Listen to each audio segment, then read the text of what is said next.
Une autre méthode d'hypertrophie consiste à faire de la pré-fatigue. Dans ce cas-là, un exercice analytique est placé avant un exercice global ou synthétique. Par exemple, pour le développé couché, le muscle principal étant le grand pectoral, on va d'abord le fatiguer, pour ensuite faire travailler au mieux les autres muscles, en particulier le triceps.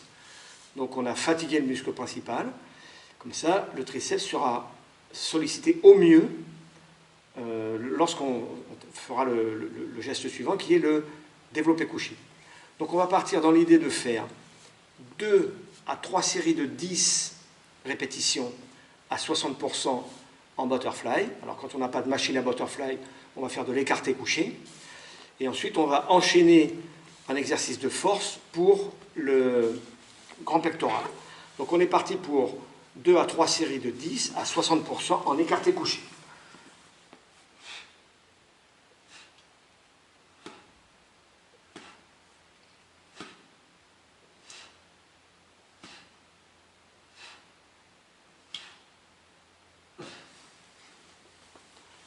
Là, je récupère 2 minutes.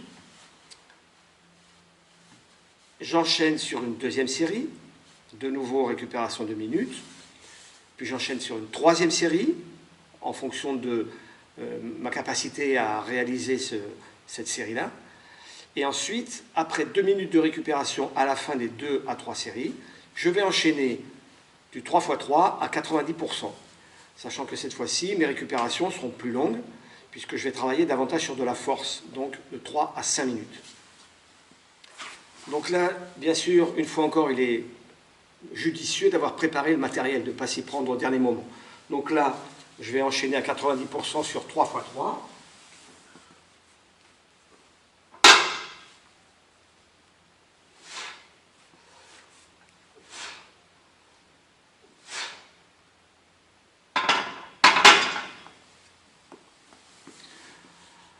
Avec quand même une contrainte, c'est la contrainte de la sécurité.